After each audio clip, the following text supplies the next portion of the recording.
चेहरा लोकांना बघायला मिळाला तर जास्त चांगलं. ते सांगून बोलण्यासारखं नाहीये, पण तरी त्यांचं प्रेम आहे. आयुर्वेदाच्या व्याख्येपासून तुम्ही विचार केला तर प्रत्येक ठिकाणी बदल हा घडत असतो, आणि तो बदल आपल्या समाजात जसा घडत असतो तसा लोकांचं आयुर्वेद स्वीकारणं न स्वीकारणं, इतर वैद्यकातल्या लोकांनी आयुर्वेद स्वीकारायचा नाही स्वीकारायचा, या प्रत्येक स्तरावर हा बदल घडत असतो. या स्लाइड मधलं कदाचित तुम्हाला मागणं दिसणार नाही, पण अमेरिकेमधील सर्वोत्कृष्ट 16 वैद्यकीय रुग्णालय आणि त्यांच्यामध्ये ॲलोपॅथी सोडून कुठकुठचे वैद्यकाचे किंवा उपवैद्यकाचे प्रकार उपलब्ध आहेत असा एक अभ्यास झाला होता. तुम्ही जो टॉप 16 अमेरिकन हॉस्पिटल्स आणि हे अल्टरनेटिव्ह मेडिसिन किंवा कॉम्प्लिमेंटरी मेडिसिन असं जर टाईप केलं तर तुम्हाला ते लिस्ट बघता येईल. हा बदल मोठ्या प्रमाणात जवळजवळ गेले 20-25 वर्ष चालू आहे. हा बदल चांगला पण आहे आणि आपल्यावरची जबाबदारी वाढवणारा आहे. मेयो क्लिनिक म्हणून जगातल्या पहिल्या 3 ते 4 ॲलोपॅथीच्या सर्वश्रेष्ठ रुग्णालयांपैकी एक आहे, आणि तिकडेही इंटिग्रेटेड मेडिसिनचं एक केंद्र सुरू झालंय. डॉक्टर ॲन विन्सेंट म्हणून ताई इथे भारतात आल्या होत्या टिळकला. त्यावेळेला त्यांनी काही प्राथमिक अभ्यास सिन्सिनाटीमध्ये केला होता. पुढे त्यांनी टिळक आयुर्वेदला काही अभ्यासक्रम पूर्ण केला, आणि तिकडे सुद्धा काही प्रमाणात त्यांनी आयुर्वेदाचा वापर करण्याचे प्रयत्न केलेले आहेत. हार्वर्ड युनिव्हर्सिटीमध्ये सुद्धा चायनीज मेडिसिन जास्त बलवान आहे, पण तिथेही योग अन्य शास्त्रांचा प्रयत्न चालू आहे. परदेशातले हे बदल जसे आहेत ते भारतात सुद्धा आता गेल्या 8-10 वर्षात एकूण आयुर्वेदाची जाणीव आणि त्याच्यामुळे येणारे बदल आणि वैद्यकीय विविध शाखा एकाच रुग्णालयात उपलब्ध करून देणं हा प्रकार सुरू झाला आहे. माझी ओळख करून देताना त्यांनी सांगितलं की पूर्वी मी दीनानाथ मंगेशकर रुग्णालयात कार्यरत होतो. आमच्या संशोधन प्रकल्पांसाठी काही मार्गदर्शन करण्याची संधी मिळायची. पुढे मग मी तिथे आता नाही आहे, परंतु आयुर्वेद विभाग तिथला जोरात चालू आहे, आणि आता मध्यंतरी तिथला पंचकर्म विभाग जो बंद पडला होता तो पुन्हा नव्याने सुरू करण्याचा एक कार्यक्रम झाला. एकूणात हे जे बदल होत आहेत हे बदल आणि त्याच्यामधली आव्हानं काय आहेत हे आपण समजून घ्यायला पाहिजे. त्यातलं आव्हान असं आहे की ताराचंद रुग्णालयासारख्या प्रायः गोरगरिबांसाठी किंवा ज्यांची आर्थिक परिस्थिती खूप बलवान नाही अशांसाठीच्या रुग्णालयात सुद्धा आज 70% पेक्षा अधिक रुग्ण हे कुठचं तरी अन्य शास्त्राची औषधं घेत असलेले असे आमच्याकडे आज येतात. मी पुणे आणि मुंबईत खाजगी व्यवसाय करणारा माणूस आहे. गेले 8 वर्ष मी बंगलोरमध्ये पण जातो, प्रसंगी गरज पडेल तसं परदेशात जातो. सर्वत्र 80% पेक्षा जास्त येणारे रुग्ण हे कुठच्या प्रकारची ॲलोपॅथिक औषधं घेत असतात, परंतु त्यांनी त्यांच्या आरोग्याचे सगळे प्रश्न सुटत नसतात आणि म्हणून ते तुमच्याकडे येतात. एक चांगला बदल असा आहे की लोकांना आयुर्वेद शास्त्राकडे काही आपल्यासाठी असू शकेल याची एक जाण वाढायला लागली आहे.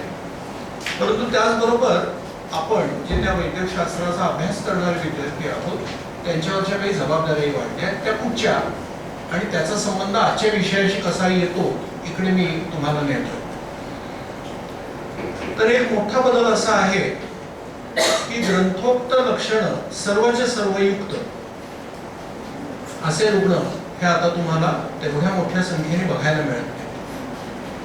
बघायला न मिळण्याचं एक महत्वाचं कारण म्हणजे रुग्ण आजारी पडल्यावर तो सर्वप्रथम तुमच्याकडे येतोय असं आता तितकं सहज घडत नाही जितकं मी विद्यार्थी असताना ताराचंदमध्ये शिकत असताना घडत असे.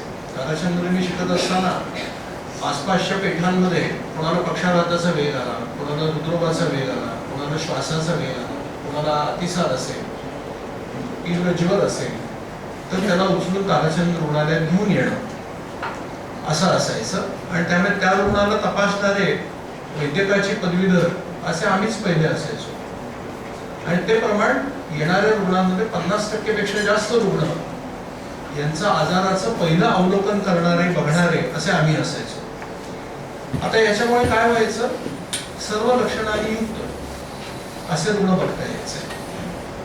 पण आता मी तुम्हाला सांगितलं तसं विविध कारणांमुळे, समाजात झालेल्या बदलांमुळे आज अशा प्रकारचे सर्व लक्षणांनी युक्त असे रुग्ण येत नाहीत, कारण त्यांची बरीचशी लक्षणं जी असतात ते अन्य औषधं खाल्ल्यामुळे व्यक्त होत नाही, दाबल्यासारखी असतात.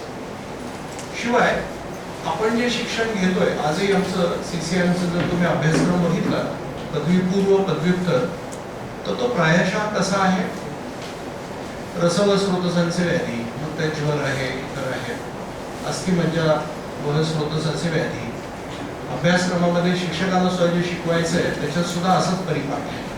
आणि त्याच्यामध्ये संधिगत वादांची चिकित्सा, त्याचं सूत्र हे विद्यार्थी पाठ करतात, शिक्षक त्यांना शिकवतात, संहितेतले संदर्भ काढून बघतात. पण फक्त संधिगत वातव्याधी हा एकच व्याधी घेऊन आलेले रुग्ण यांची संख्या आता कमी होत चालली. व्याधी संकट, उपद्रवांसहित, उदरकासहित, भेषज अपचारामुळे नवीन झालेले व्याधी असे घेऊन येणाऱ्या रुग्णांची संख्या ही वाढलेली आहे. मगाशी जसं मी सांगितलं की खाजगी व्यवसायामध्ये जवळजवळ 80% रुग्ण आज काही ना काहीतरी औषधं घेत असतात. जसं की होमिओपॅथी असेल, काहीदा क्वचित टिबेटियन मेडिसिन घेत असतात. दक्षिण भारतात मी बंगलोरला जातो महिन्यातनं एकदा किंवा दोनदा. तिकडे तमिळनाडूमध्ये सिद्ध नावाची एक आयुषपैकीच एक पद्धत उपलब्ध आहे, तर त्यातले सिद्धाची औषधं घेणारेही येतात. आता ह्या रुग्णांच्या बाबतीत त्यांची ती औषधं कमी कशी करायची, त्यांच्या औषधांचं आपण लक्ष काही द्यायचं का त्याच्याकडे दुर्लक्ष करायचं, त्याची नोंद घ्यायची का नाही घ्यायची, असे अनेक प्रश्न उपस्थित होतात. त्याचबरोबर हाही एक विषय की जवळजवळ 50% रुग्ण आज जे माझ्या चिकित्सालयात येतात त्यांच्यामध्ये एकापेक्षा अधिक व्याधी एका वेळेला उपस्थित असतात आणि म्हणून ते येतात. किंबहुना तुम्ही रुग्णांशी जर मोठेपणाने बोललात तर ते सांगतात, माझं दिवसभर खूप औषधं होत आहेत, त्यातलं काहीतरी कमी झालं तर बघा म्हणून तुमच्याकडे आलोय. रुग्ण मोठेपणाने त्याची अपेक्षा व्यक्त करत असतो. वैद्य म्हणून आपण त्याचा अभ्यास करत असताना एक गोष्ट लक्षात येते की त्याच्यामध्ये एकापेक्षा अधिक स्रोतसांची, एकापेक्षा अधिक धातूंची दृष्टी.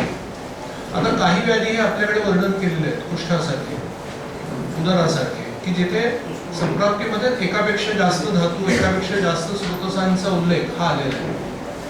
पण नाहीतर इतर व्याधींमध्ये 3 पेक्षा जास्त स्रोतस ज्याच्यामध्ये आहेत अशा व्याधींची संख्या सापेक्षता कमी आहे.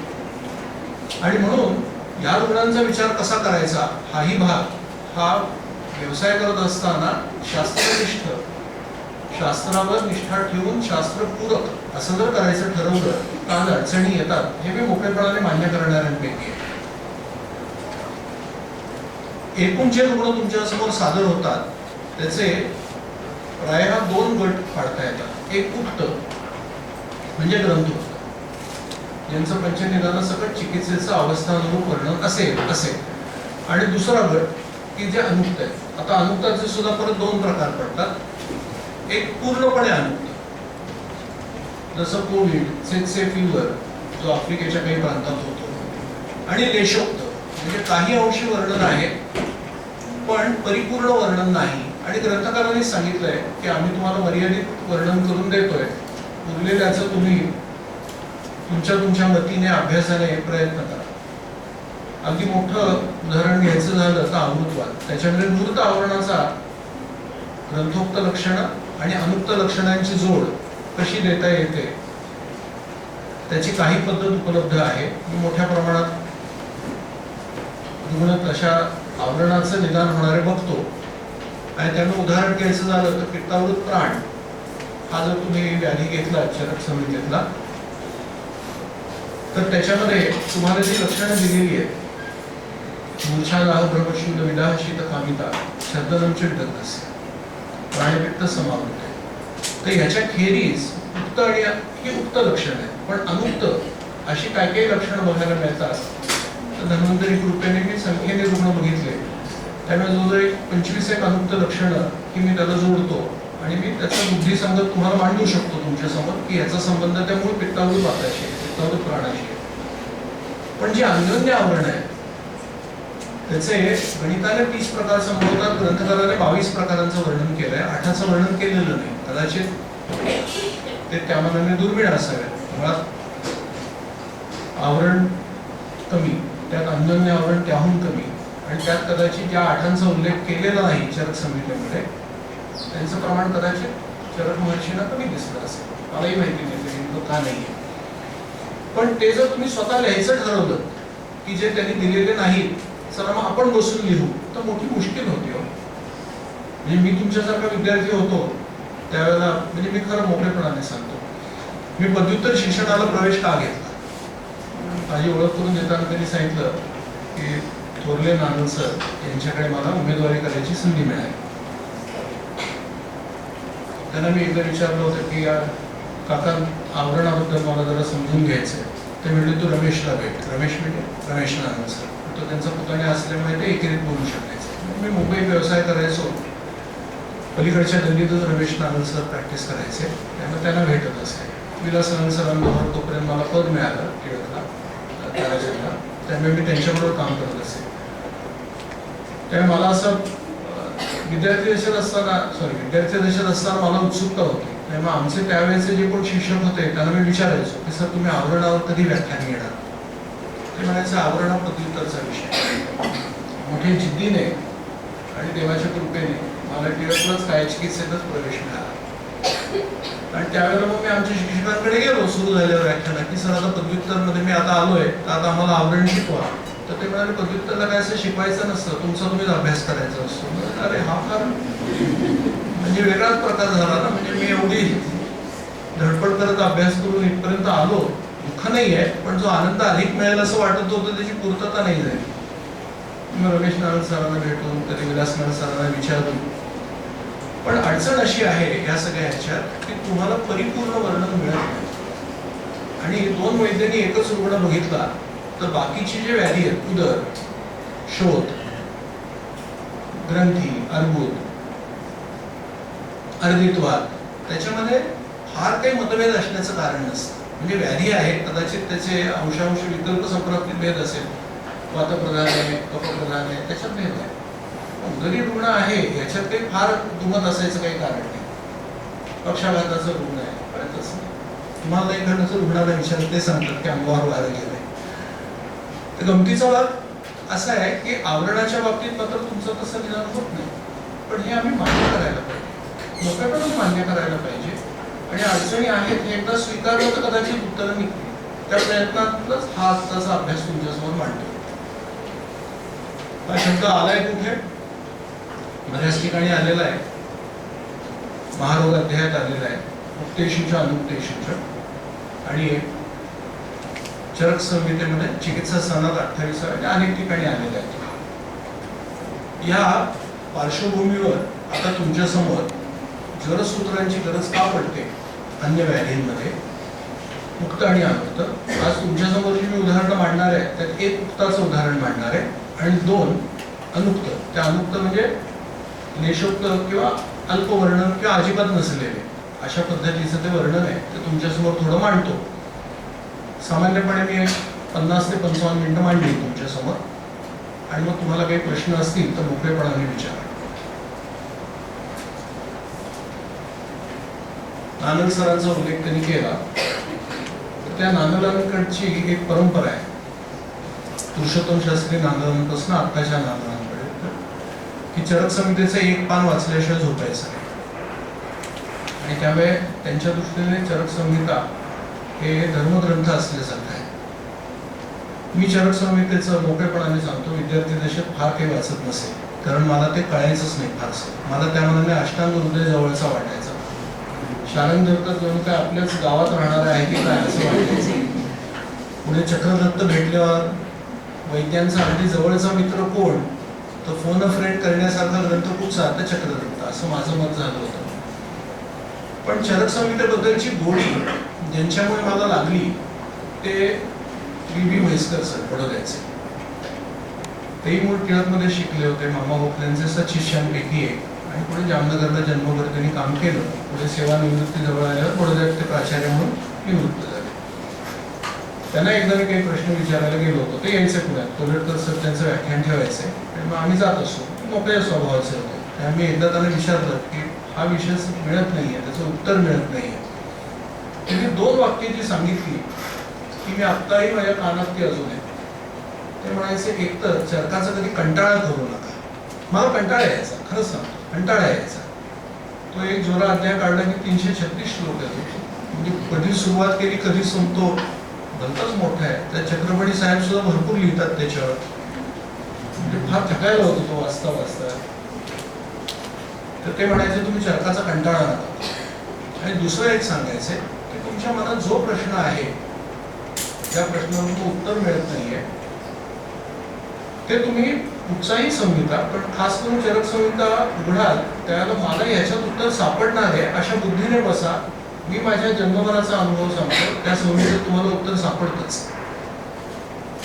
त्यांनी सांगितलं त्यावेळेला काय माझा विश्वास नव्हता त्याच्यावर, पण जेव्हा खरोखरच विद्यार्थी आणि मग पुढे व्यवसाय म्हणून करायला लागलो आणि आता ग्रंथ उघडला की खरोखर उत्तर सापडतं आणि ते चोख असतं.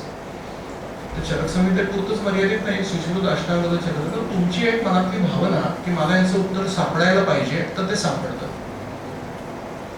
तर ह्या दोघांमुळे तो एक संस्कार चांगला झाला आणि मुद्दाम त्यांचा उल्लेख करतोय. आता ज्वर निदान आणि ज्वर चिकित्सा दोघांचा आपल्याला काही काही विषयांशी आज मांडणी ठेवणार आहे तुमच्यासमोर. आता त्यामध्ये खूपच विषय आले, निदानात सुद्धा खूप विषय आले आणि चिकित्सेमध्ये पण खूप विषय आले. त्यातल्या ज्या मुख्य संकल्पना आहेत की त्यांचं सविस्तर वर्णन ज्वर चिकित्सेत आणि ज्वर निदानात आलंय, किंवा पहिल्यांदा ज्याचा ज्वर निदानात उल्लेख आलाय, इतरत्रही काय काय आलाय. जसं धातुगतत्व याचा उल्लेख इतरत्र पण काही व्याधींमध्ये कुष्ठासारख्या आलेला आहे, पण पहिल्यांदा चिकित्सेच्या संदर्भात त्याचं वर्णन, निदानाचं वर्णन हे ज्वरात आले. वृद्ध वैद्य परंपरा अशी आहे की काय चिकित्सा ज्याला चांगली करायची आहे त्याला 2 अध्याय त्याचे चांगले तयार पाहिजे. एक ज्वर आणि दुसरा वातव्याधी. वातव्याधी म्हटल्यामुळे वातरक्त पण.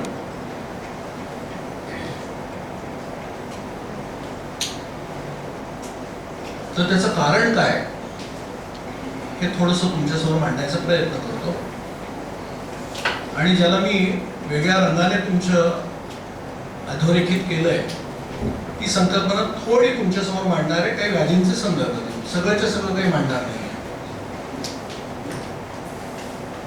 आणि ज्वर चिकित्सेमध्ये कालबद्ध अशी चिकित्सा करणं म्हणजे पहिल्यांदा लंघन. हा जो त्याचा कालभाग त्या त्या वेळेला करायचे उपचार आहे, हा भाग तसाच्या तसा तुम्हाला अन्य अनेक व्याधींमध्ये बघायला मिळतो. व्यवहारात मोठ्या प्रमाणात आढळणारा म्हणजे आम्ल,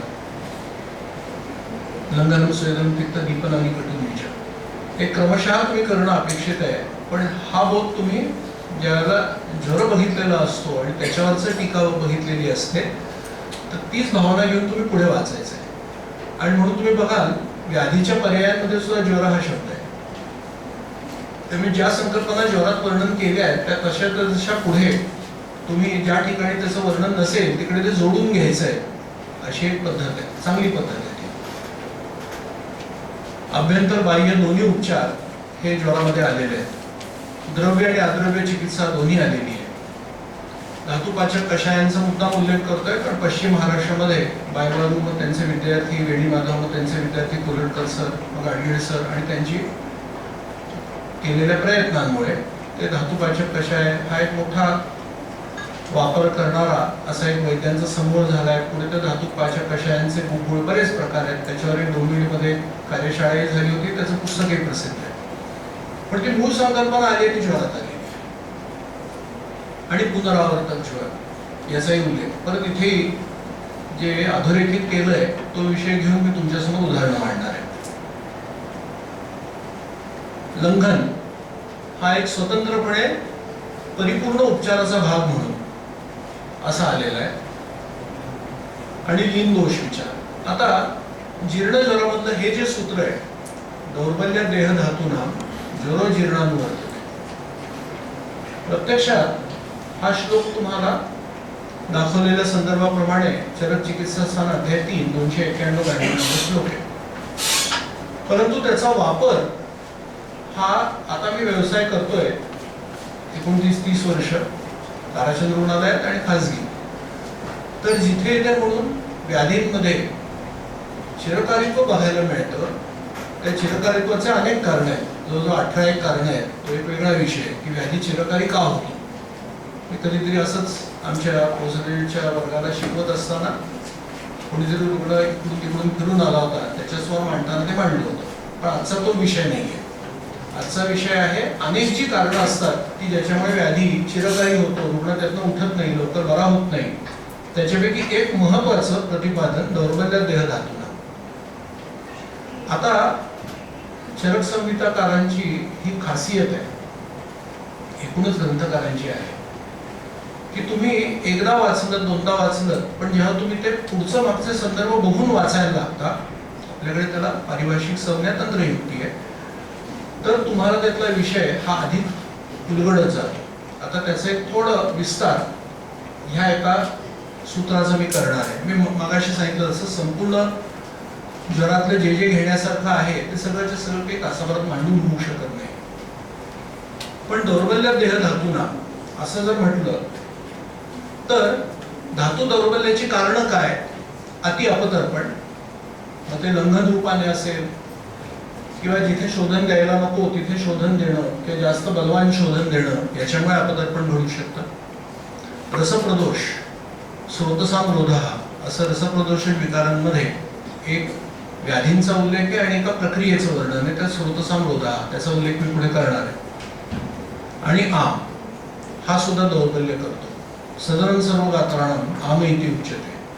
त्यामुळे आमाची उपस्थिती असताना दौर्बल्य असतं हे आहे. आणि काही काही जर व्याधी स्वभावच असतो की त्या ठिकाणी जर व्याधी बलवान असेल तर रुग्ण हा अबलवानच तुम्हाला बघायला मिळतो. एक दोन मोठी उदाहरणं घ्यायची तर राजयक्ष्मा, उदक्षर, वातव्याधी, उदर, ज्वराचे जे संधिपातिक प्रकार आहेत त्याच्यामध्ये व्याधी बलवान तर रुग्ण हा तुम्हाला काय अबलवानच बघायला मिळणार आहे. जर रुग्ण तुम्हाला बलवान बघायला मिळतो हल्लीच्या काळात, तर मग पटकन विचारायला पाहिजे तुम्ही इतर काही औषधं घेताय का. अनेकदा व्यवहारात सापडतं की तो काही स्टेरॉइड्स घेत असतो, त्यामुळे त्याचं दौर्बल्य रुग्ण संवेद्य नसतं. तुम्हाला नाडीत लागतं पण रुग्ण संवेद्य नसतो, तो चालता फिरता असतो. या काही काही गोष्टी ह्या आता 21व्या शतकात व्यवसाय करत असताना तुमच्या डोळ्यासमोर पटकन यायला पाहिजेत, कारण रुग्ण अशा प्रकारचं घेत असतो. आता इथे आमाचा जो विषय आहे तेवढ्याच फक्त मी आता परत विस्तार करणार आहे. परत लक्षात घ्या, व्याधी चिरकारी होण्याची अनेक कारण आहेत. त्याच्यापैकी एक कारण ज्वरात दिलंय दौर्बल्य देहधातूंना. आता त्या दौर्बल्याची पण अनेक कारण आहेत, त्यातलं एक कारण आम आहे आणि मी फक्त आता त्या आमाचा विस्तार तुमच्या समोर मांडतोय. संदर्भ कुठचा? ज्वरातला. अग्नी 3 स्तरांवर असतो हे आपल्याला माहिती आहे. हे सामान्य आमाचं वर्णन आहे. मधुकोशाच्या टीकेमध्ये पण आहे, ग्रंथकारांचं पण स्वतः आहे वाग्भटामध्ये. पण आमवातातल्या आमाचं वर्णन हे माधवकाराने वेगळं केलंय. नाना वर्णो अतिपिच्छला. तुम्ही आधीचं जर वर्णन बघितलं तर अविपक्वम, असंयुक्तम, दुर्गतम, बहुपिच्छिलम, तर पिच्छिला शब्द आलेलाच आहे, पण अतिपिच्छिल असं वर्णन हे मधुकोशकाराने केलंय. आणि त्याच्यावरची टीका अशी आहे की नाना वर्ण कशामुळे येतात? वातादी दूषित तत्वात. आता तिथे वातादी मध्ये काय घ्यायचं? कारण वातपित्त कफ तर घ्यायलाच पाहिजे. तर माझ्या मते जे जे धातू आहेत तेही त्याच्याशी जोडून घ्यायला पाहिजे. त्या धातूंनुसार सुद्धा आमाचं वर्ण, आमाचं स्वरूप हे बदलतं. ते कसं? त्याची उदाहरणं तुमच्या समोर ठेवतो. हे आमाची आमवातामधली स्थानं कुठची आहेत? श्लेष्म स्थानं प्रधावती, हे त्यातलं सूत्र आहे माधव निदानातलं. आता त्या आमाचा देहावर परिणाम काय होतो? तो स्रोतांशी अभिषंद येते आणि स्तब्धम च कुरुते गात्रम आमवात सौच्यते, हे त्याचे कार्य आहे.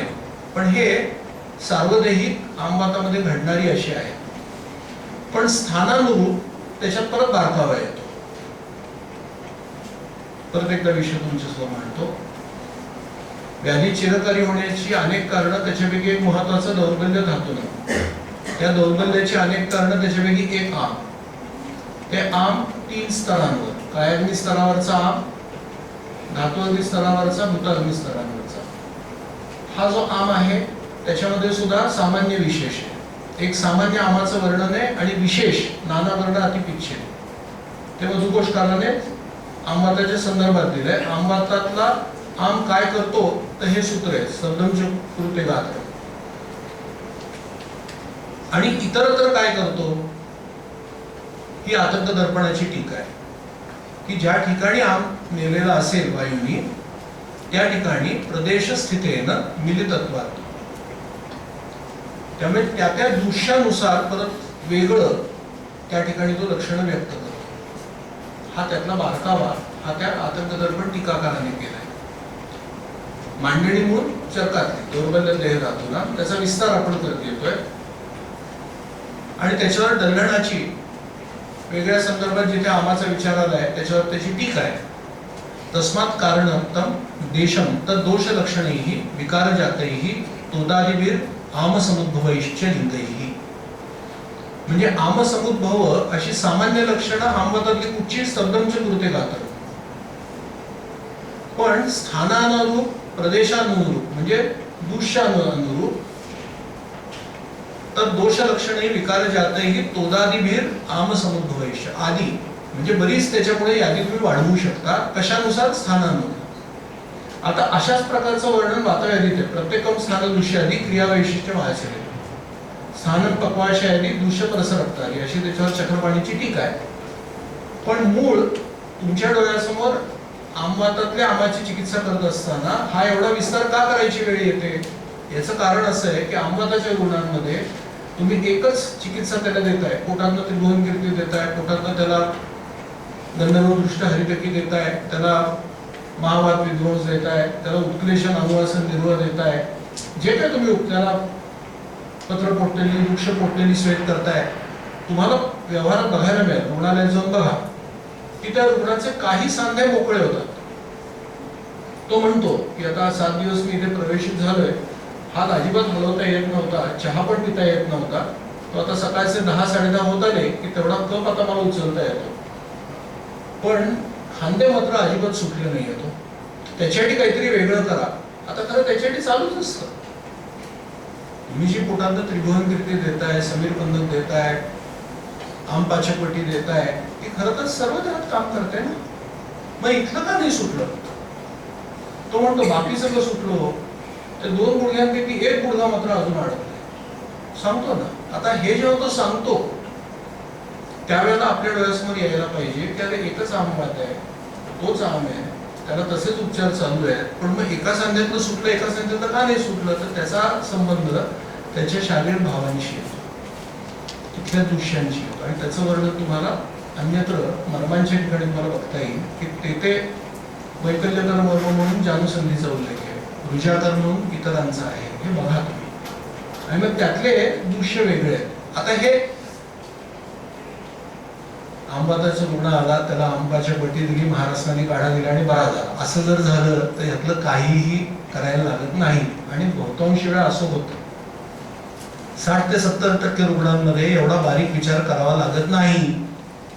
हे आपल्यावरचे आपल्या आप्तांचे अनंत उपकार आहेत. त्यांनी इतके कल्पसुरेख बनवले की फार काही विचार करायला आपल्याला लागत नाही. ही जमेची बाजू आहे. पण जिथे अडतं, आणि मी का सांगतोय, ज्या ज्या वेळेला तुमच्याकडे इतरत्र फिरून आलेला रुग्ण येतो त्यावेळेला त्याचे आहार विहारांखेरीज त्यांनी घेतलेली औषधं, केलेले असम्यक उपचार याच्यामुळे त्याचं आमाची गती बदलते ना. म्हणून हे सगळं आधी मांडलं की हे सगळं आपण का मान्य करायला पाहिजे की बाबा रुग्ण काहीतरी घेऊन येतोय. कारण जर का तो स्टेरॉइड खात असेल, जर का तो मेथोट्रेक्सेट मोठ्या प्रमाणात बरेच वर्ष खात असेल, तर तो आंबाताचाच रुग्ण तुमचा आहे हे बरोबर, पण तो सविशेष वेगळा झाला ना आंबाट. ती चिकित्सा त्यांच्या दृष्टीने सम्यक चिकित्सा आहे. पण आयुर्वेदानुसार जर का त्याला लंघन सांगितलेलं नसेल, आहार परिवर्तन सांगितलेलं नसेल, विहार परिवर्तन सांगितलेलं नसेल, तर ती असम्यक चिकित्सा आहे, दुष्ट चिकित्सा आहे. मग तिथे भेषज अपचार किंवा कर्मविभ्रम त्याला व्याधी होणार आहे. त्याचा हा एक भाग आहे. आम पीडित देश अवबोधश्चात्र सुखचिकित्सा करणार्थम उक्तः. ते दल्हण सांगतोय हे सगळं तुम्ही का धडपड करायची? सुखचिकित्सा का? म्हणजे दल्हणाचार्यानं सुद्धा अशा प्रकारच्या अडचणी आलेल्या होत्या आणि त्यामुळे हा तपशील बघायला पाहिजे हे त्यांनी अनुभवलेलं होतं. जवळजवळ सर्व टीकाकार, पण खास करून डल्हण आणि चक्रपाणी, डल्हण त्यातला जास्त सविशेष, हा भरपूर वावर करणारा, त्यावेळेच्या भारत भूखंडात प्रवास करणारा, वेगवेगळ्या ठिकाणच्या भाषा अवगत असलेला आणि मोठ्या संख्येने वेगवेगळे रुग्ण वेगवेगळ्या ठिकाणी उपचार घेत असलेले बघणारा माणूस असावा असं त्याच्या वर्णनावरनं वाटतं. आम पीडित देश अवबोधश्चात्र सुखचिकित्सा करणार्थ मुक्तः तमेव देशम लक्षयेत वैद्यः. त्यामुळे तो संदर्भ तुमच्यासमोर मांडतोय. आता आतंक दर्पणाच्या टीकेमध्ये एतावता धातुभूताग्नीना मान्यत्वेन आमसंभवत्वात्, मगाशी जे मी मांडलं की 3 स्तरांवर आहे, एक कायाग्नी, एक भूताग्नी, धातुअग्नी. इथे आतंक दर्पणाने स्पष्ट धातुभूताग्नी मान्यत्वेन आम जो तयार होतो त्यांनी काय होतं, शोष व्रण विद्रणी हे व्याधी होतात असं स्पष्ट केले. हे मूळ ग्रंथकाराने स्पष्टपणे उल्लेखित नसलेला भाव हा आतंक दर्पणाने केलेला आहे.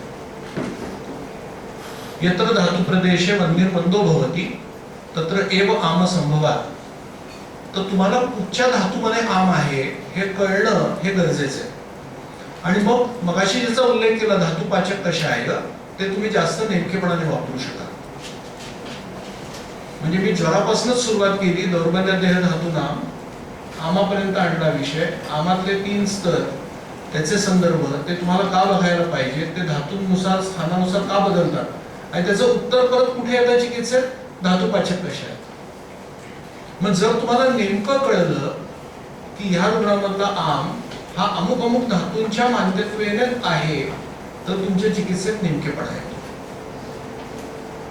ते जर झालं तर तुम्हाला यश जास्त मिळतं.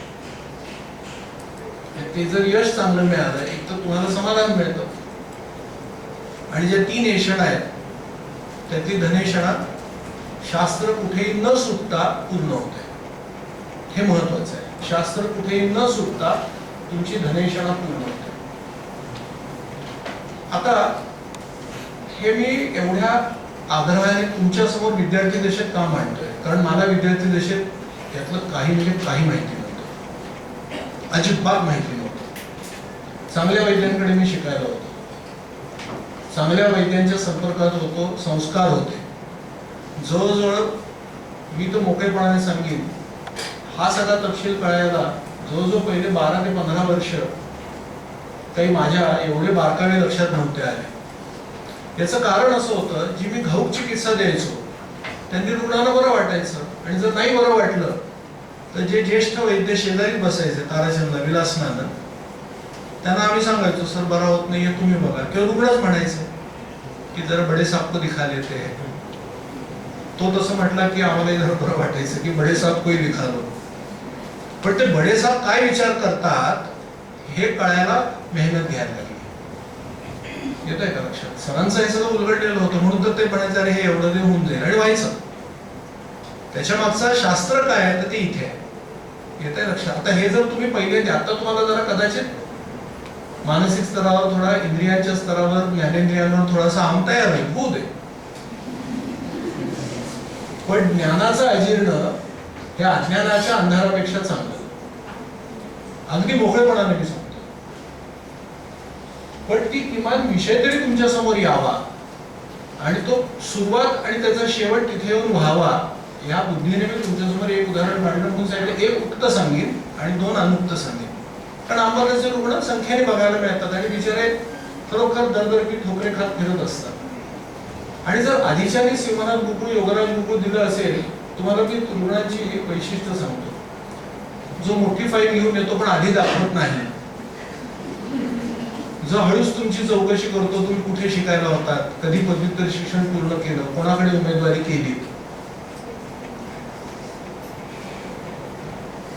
आणि जो तुम्ही लिहायला लागल्यावर असं वाकून बघतो, तो रुग्ण तुम्हाला सांगतोच हे सिंहनाथ गुरुकुळ घेतलंय, पुण्यातल्या अमुक पेठेतल्या वैद्यांनी हे दिलं होतं. मग तुम्ही ते खोडून दुसरं लिहिलं, हा हे नाही बीबीवाडीत मी घेतलंय, हे लिहून दिलं, साताऱ्याचे अमुक वैद्य आहेत ना त्यांच्याकडे मी हे घेतलेलं आहे.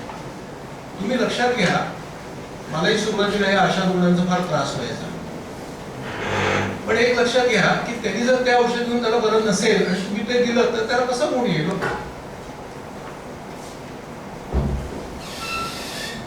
तुमच्या सिटी सिव्हिलच्या मेट्रो स्टेशनवर जाऊन 3 नंबरचे जे रस्ता आहे तो पकडायच्या ऐवजी जर तुम्ही दुसरा रामवाडीचा पकडला तर किती महिने घालवले तरी आकुर्डीच्या आयुर्वेद कॉलेज पर्यंत नाही ना पोचता येणार. मग ती चूक करण्यात काय मजा आहे? त्या दृष्टीने मी तुमच्या समोर मांडतो. आता हे एक अजून एक सूत्र आलंय, हेही चरकातलंच आहे, याचा खूप काही विस्तार करणार नाही. आता तुम्हाला विस्ताराची पद्धत मी मांडून ठेवली आहे, याचा काही मी विस्तार फार नाही करणार. बलाधिष्ठानो आरोग्यम यदर्थो अयम क्रियाक्रम, चरक चिकित्सा. परत त्याच्यावर बलवी आलम निग्रहाय दोषाणा. आता याचं ऍप्लिकेशन तुम्हाला कुठे बघायला मिळतं? व्यवहारात त्याची खास प्रचिती येते. ते आपल्याकडचं ग्रंथी अनुदाचं सुश्रुताचं वर्णन. रक्षेत बलम चापी नरस्य नित्यम तद रक्षितम व्याधी बलम निहंती.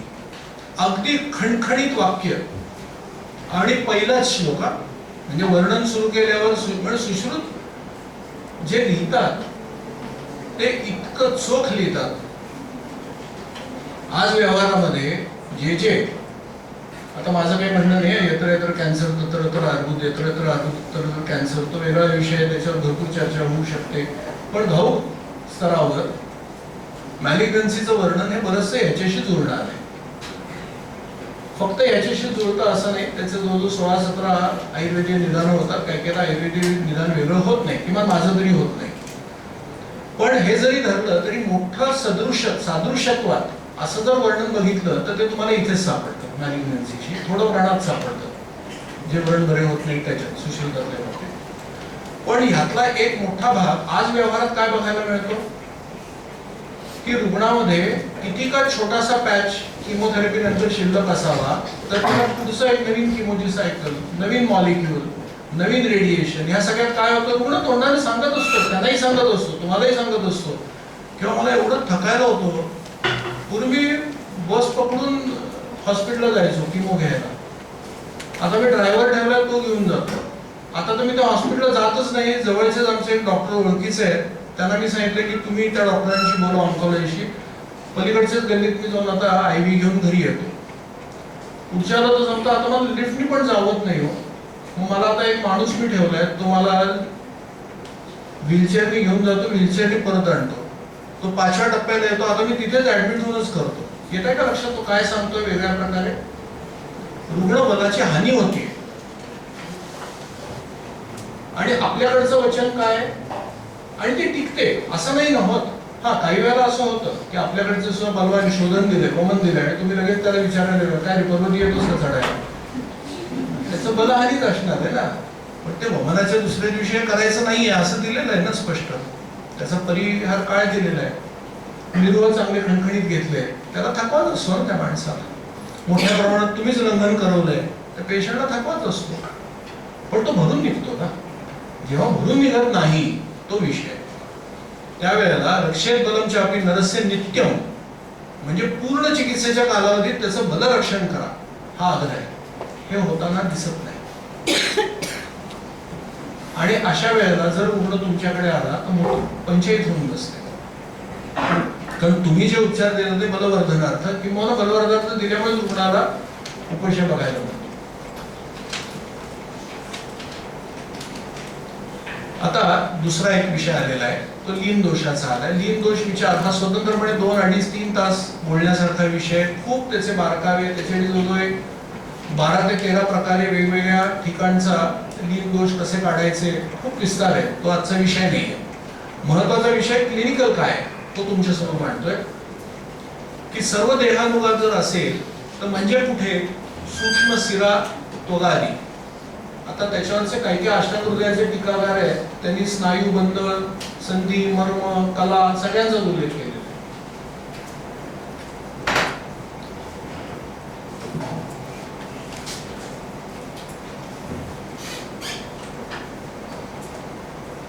हे अष्टांग हृदयातलं ज्वरातलं वर्णन आहे. लीनत्वात कार्श वैवर्ण्य ही लक्षणं घेऊन रुग्ण तुमच्या समोर येतो. आता अनेक रुग्ण तुम्हाला बघायला मिळतील की ज्यांना अगदी 2 उदाहरणं तुमच्या समोर ठेवतो. व्यवहारात ज्याचं लेबल ॲलर्जीज म्हणून केलं जातं, तो रुग्ण अँटी ॲलर्जिक ड्रग्ज घेत असतो. काही वेळेला टॉपिकल, काही वेळेला इंटरनल, काही वेळेला त्याला इनहेलर लागत असतो, डिपेंडिंग अपॉन त्या ॲलर्जीचा त्याच्यावरचा परिणाम काय. तो त्याच्यासाठी काही औषधं घेत असतो.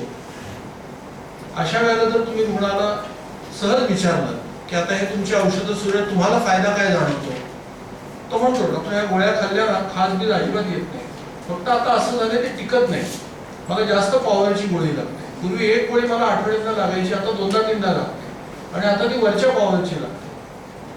त्यामुळे मी जाम वैतागलो. आता ही एक बाजू झाली. पण पुढचं जर तुम्ही विचारलं आणि काय फरक जाणवतोय आणि जर त्या रुग्णाच्या नाही लक्षात आलं पण त्याचे आपटेष्ट त्याचा त्यांना मला एक लक्षात आलं गेले 1-1.5 वर्ष झाले फार थकलेले दिसतात. तो चेहऱ्याचं त्यांचं तेजच गेलंय. आता त्यांच्या कॉलेजमधल्या मित्रांचं गेट टुगेदर झालं, जो तो मला म्हणायचं वहिनी तुम्ही काय खायला घालता की नाही आमच्या मित्राला, चेहरा बाबा कसा सुकलाय. लीनत्वात कार्श वैवर्ण्य या रुग्णामध्ये दिलेल्या चिकित्सेने लीनत्व तयार होते. अनेक गोष्टी होत असतील, एक महत्वाचं लीनत्व तयार होत. कसं लक्षात आलं, रुग्णच समोर आहे. हे बघा तुम्ही व्यवहार काय आहे. पहिल्यांदी की आज 70 ते 80% रुग्ण शहरी जीवनातले कुठचे ना कुठचे तरी अन्य औषधं घेतात.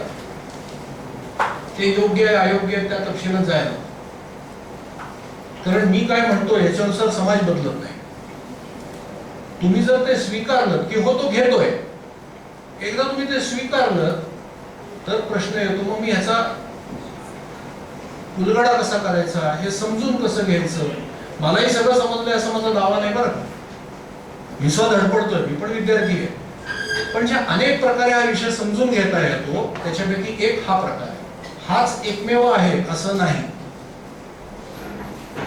हा एकमेवच आहे असं माझा अजिबात दावा नाही. पण तुम्ही ज्या व्यवसायात शिरताय, आता तुम्ही व्यवसाय सुरू केला तेव्हा ॲक्युपंक्चर, ॲक्युप्रेशर, कायरोप्रॅक्टिक, सुजोग, प्राणायाम याचा एवढा विस्तार नव्हता. आता तेही आले. काहीच दिवसात चायनीज मेडिसिन, तिबेटियन मेडिसिन पहिल्यापासून होतं. हे वाढणार आहे आणि तुम्ही तिथे जा. तुमचा अभ्यासक्रम अजून काही व्यावहारिक कारणासाठी अजून तर तिथेच स्थितप्रज्ञ आहे.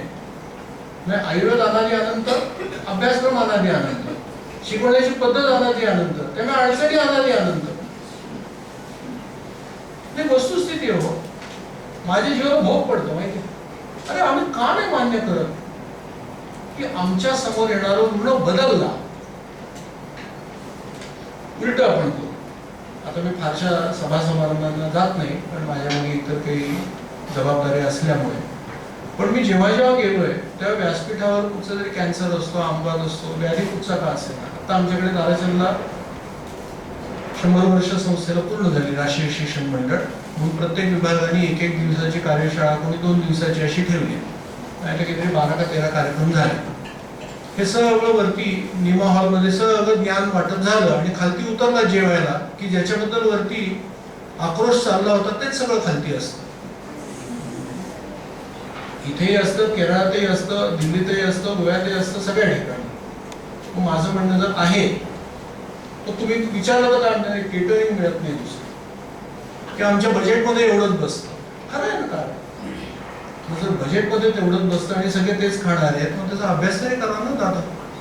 तर तुम्हीच नाही पाळू शकत, तुमचं रुग्ण कुठं पाळणार आहे. हे सांगायला मला आनंद होतो का, मुळीच होत नाही, अजिबात होत नाही. क्लेश आहे. अरे पण शिफ्ट ड्युटी माझ्या सांगण्याने बदलणार आहे का. मला एका रुग्णाने मुंबईतल्या, मी त्याला सांगितलं अरे शिफ्ट ड्युटी सोड. तो बिचारा कष्टाळू माणूस होता, कातावलेला होता. तो मला म्हणलं तुम्ही खायला आणलं तुम्हाला. नाही चूक नाहीये त्याचं. नशीब तुमच्या बाची भाषा तुम्ही केली नाही, हेच माझं भाग्य. पण त्याचं म्हणणं काय चुकलं. मी त्याला परम सर्व स्वस्ताचे सगळे हितकर श्लोक सगळे सांगून काय त्या बिचारायला त्याच्या याची भ्रांत आहे हो बिचाराची. तो करणार काय हे जर मी समजून घेतलं तर कदाचित माझ्याकडे थोडं उत्तर मिळेल. पण मला 10-15 वर्ष लागली, तुम्हाला लागू नये ही धडपड आहे.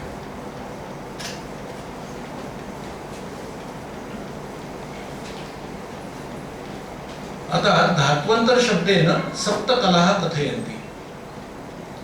आता मग ह्या ठिकाणी जे चरकामध्ये दिलेले विषाचे जे एक एक कला आक्रमक गेल्यावर काय काय करतात ते सगळी लक्षणं काढून बघा, त्याचे कल्प काढून बघा, तिथे तुम्हाला त्याचं उत्तर मिळेल. मी तुम्हाला सांगितलं तसं सगळ्याच्या सगळा विस्तार नाही मांडता येत, मर्यादा आहेत मला पण. आणि प्रत्येक गोष्टीचा मी अनुभव घेणं अवघड आहे, कारण मी 30 वर्ष व्यवसाय करतो. किती अनुभव घेणार ना. पण तसा अनुभव जर आला तर ते शोधायचं कुठे, तर इथे शोधायचं.